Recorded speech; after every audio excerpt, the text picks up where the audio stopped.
বাঙালির oxygen food and talk, তাই বাংলার ঘরে ঘরে মুখরোচক।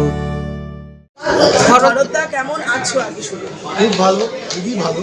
কাজের মধ্যে মানুষ সবসময় ভালো ভালো আছে। আজকে নতুন যে জন্য আসা নতুন একটা প্ল্যাটফর্ম, নতুন কাজ টলিউড যেটার আশায় বসেছিল এবং একাধিক নতুন কাজ হচ্ছে, এটা কিভাবে দেখো? ভারতদা টলিউডের একটা বড় অংশ। দেখো, এইটাই কি সেই মঞ্চ যেটার জন্য আমরা অপেক্ষা করেছিলাম? সেটা সময় সাপেক্ষ। এই স্টেজে বা এই লেভেলে ওটিটির মধ্যে আমাদের পৌঁছেই আছে, আমাদের আন্ডার টাইমস আছে, ক্লিক আছে, অনেক অনেক কিছু। এবার to survive and to fight is now important. শুরু তো হয়ে গেছে, শুরু ইজ জাস্ট দ্য বিগিনিং।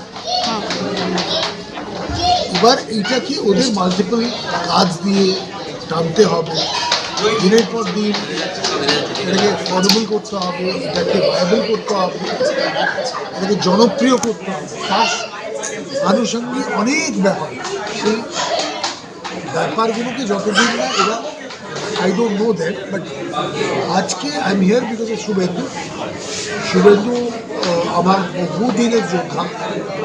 আমরা পাশাপাশি ওয়াজ এ ডিরেক্টর, আমাদের অনেকগুলো কাজে আপনজন থেকে নিয়ে অনেকগুলো কাজে আমরা একসাথে ল্যাব করেছি। এবং নৈরিতা, তো এই টিম পিঙ্কি আছে এখানে, অর্ষি আছে, অর্ষি এরা সবাই they've been part of the production house that I am associated with.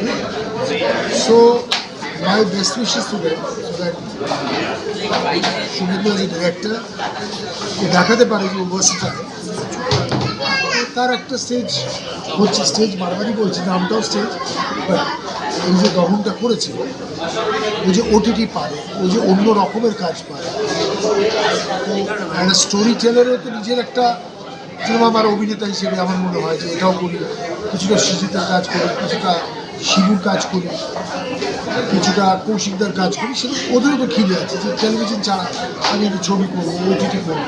So I am happy for him. দাদা, যদি মঞ্চের কথা যখন এলো, তাহলে সেক্ষেত্রে 4th মের পরে আরেকটা জায়গা পরিবর্তন হয়েছে, এবং তোমাকে যেহেতু সক্রিয়ভাবে আমরা আগের সরকারের সঙ্গে অ্যাক্টিভ দেখেছি, মুখ্যমন্ত্রীর সঙ্গে অ্যাক্টিভ দেখেছি, সেক্ষেত্রে আজকে দাঁড়িয়ে তোমার কাছে সিচুয়েশনটা ঠিক কী, বা তোমার কাজের ক্ষেত্রে? দেখো, আমি বারবার প্রত্যেকটা ইন্টারভিউতে বলেছি, আমি কংগ্রেস পরিবারের ছেলে। পার্টিগতভাবে আমি বলবো না, দিদিগতভাবে যদি তুমি বলো আমি 100 দিদিগতভাবে আমার রুটস কাশ্মীর। আমি একজন কাশ্মীরি ব্রাহ্মণ, এবং জওয়াহরলাল নেহরু, ইন্দিরা গান্ধী, অল কাশ্মীরি পন্ডিতস, যারা দেশের জন্য অনেক কিছু করেছে। সো কংগ্রেস, আমি কংগ্রেস পরিবারের, আর আমার মনে হয় শেষ দিন অবধি সেই পরিচয়টাই আবার হয়ে যাবে। তো সেটা একটা দিক, তার সাথে আমার মনে হয় না কোনো দিন কোনো কাজের ইফেক্ট করেছে বা করবে। অ্যান্ড যারা এসছে তারা জিতে এসছে। এবার congratulations to the CM, the new CM. আমাদের নিজেদের অনেকগুলো সহযোদ্ধা ওখানে আছেন, রুদ্র আছে, উপাধি আছে, অপেদি আছে, হিরণ আছে। They will do what is best for the industry. কিন্তু ফেডারেশন যেভাবে প্রাক্তন সরকার শাসক দলের পাশ থেকে সকল শিল্পীদের সরে যাওয়াটা, সেটা নিয়ে কি বলবে একজন শিল্পী হিসেবে?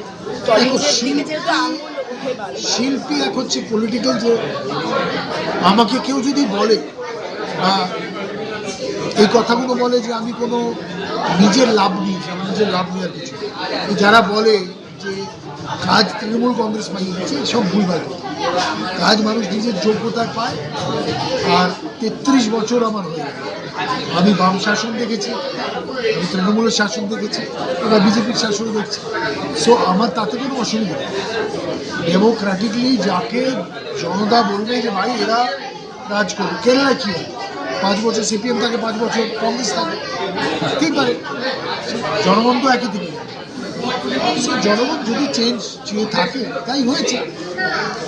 এবার কোন শিল্পীর কথা, তুমি কি রচনার কথা বলছো, জনের কথা বলছো, দেবের কথা বলছো, নাকি একটা আর্টিস্ট যে আমার মতো যে কমনার্স আর্টিস্টের মধ্যে যারা আমরা হচ্ছে পেঁয়াজ আলু, আমরা কিন্তু টমেটো না। টমেটো অবধি দেখবে মাংসের টমেটো, মাংস যেন ফ্রিজে থাকে, টমেটো ফ্রিজে থাকে। আমরা হচ্ছে আলু পেঁয়াজ, দেখবে কিচেনের কোনো একটা ওই স্টাইল থাকে, তার মধ্যে বিশ্বাস নিজের জায়গা। আমার বিশ্বাস, আমি কংগ্রেস, আমার মেন্টালিটি সেটা ইজ এ ডিফারেন্ট। এবার কেন কোন স্বার্থ, যেরকম আমি বলছি যে ট্রোল নিয়ে এখন প্রচুর যে কার যোগ্যতা আছে আর বানায় থাকে। যদি সিম্পলি বলি যেটা রচনা বলতে চেয়েছি সেটা খুব সিম্পল, যে আমি এই যে ফ্ল্যাট কিনেছি আমার এই যে যোগ্যতা সেটা হয়তো বোঝাতে পারি। সেটা কোনো পলিটিক্স করে আমি টাকা রোজগার করিনি, আমি তার আগে এই কাজ করেছি। মিস্টার বাচ্চাদের সাথে যেটা বলেনি যে এই প্রজন্ম, আগের প্রজন্ম যদি বলতেন তাহলে ওটা ভুল। উনি বলেছেন যে আমি দ্য অনলি বেঙ্গলি অ্যাক্ট্রেস যিনি কাজ করেন। এই প্রজন্ম বললে ওটা ঠিক।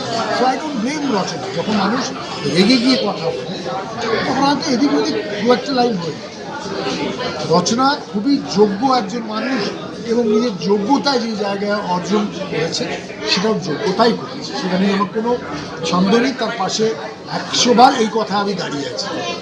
কোন কথায় দাঁড়াবো নাই যে ডিফারেন্স। আরেকটা জিনিস আমি ভীষণ বিশ্বাস করি, আর্টিস্ট আমরা এই 12 তারিখ বাংলার মানুষ দেখেছে, তোমরা দেখেছো বোম্বদার অ্যাজ আমাদের অভিভাবক বলো, আমাদের সিনিয়র বলো, আমাদের গুরু বলো, প্রত্যেকটা প্রজন্মের মানুষকে এক জায়গায় সেখানে কিন্তু কোনো পলিটিক্যাল রং নেই।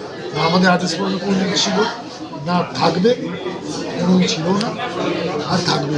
কিন্তু দাদা মাঝখানে তো এই রং থাকার কথাটাই উঠেছিল, যে সেটা ফেডারেশন থেকে শুরু করে আর্টিস্ট ফোরাম বা ইম্পা সব জায়গাতেই রাজনীতির রং চলে আসছে। আমি ইম্পা নিয়েও কথা বলবো না, আমি ফেডারেশন নিয়েও কথা বলবো না, দুটো আলাদা আলাদা। আর্টিস্ট ফোরামে কোনো দিন আমাদের যে কটা তুমি মাথা দেখবে চল মিক্স। হয়তো কখনো কেউ তখন তৃণমূল করতো, তৃণমূল করার কজন ছিল, বা সক্রিয়ভাবে আমরা সেভাবে কোনোদিন পার্টি করতে পারি না, আমি অন্তত পারি একদমই না। কেউ বলতেও পারবে না যে আমি বলেছি আমাকে এই পদ দাও বা ওই পদ দাও, কারণ আমার কাছে সেই সময় নেই। যে 2খানা 3খানা করে টেলিভিশন সিরিজ করে, মেগা করে, ফিল্ম করে, ওটিটি করে, আমার পক্ষে তো সময় দেওয়া, সে রেসপন্সিবিলিটি নেওয়া যে আমি একটা কনস্টিটিউয়েন্সি দেখবো, বা আমি অন্য মানুষ আমার কাছে যারা আসে আমি হেল্প করি, সেটা ইন্ডাস্ট্রিগতভাবে অনেকেই যায়। কিন্তু অফিসিয়ালি সেটা করা এবং মানে আমার পক্ষে তো কোনোদিনই সম্ভব ছিল না, কোনোদিন আমার সে আশা হয়েছিল। গেল এই একটা দিক। এবার আরেকটা দিক হলো যে কে কেন এবার স্বতঃস্ফূর্তভাবে সামনে আসছে।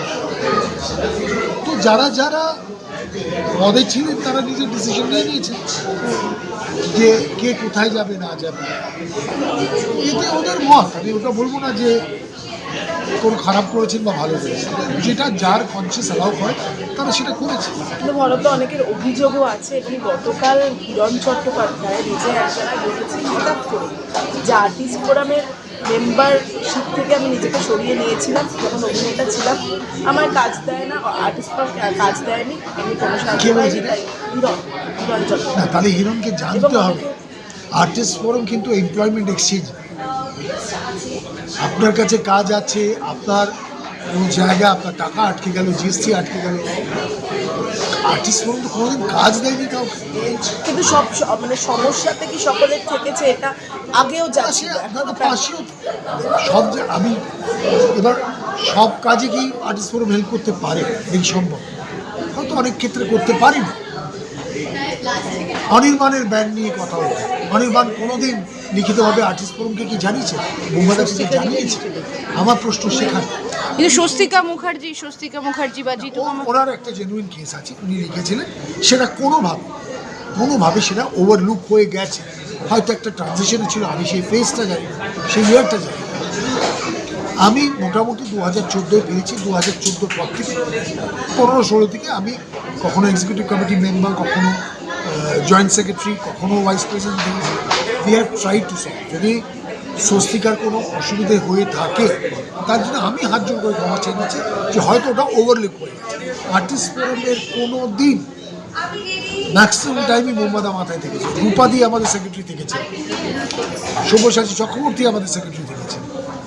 আমার বক্তব্য হচ্ছে কোনো দিনই আমরা রং লাগতে দিই না, আর রং লাগতে যতদিন আমার মনে হয় মাথার উপরে মোহাম্মদা আছে রং লাগতে দেবেন না।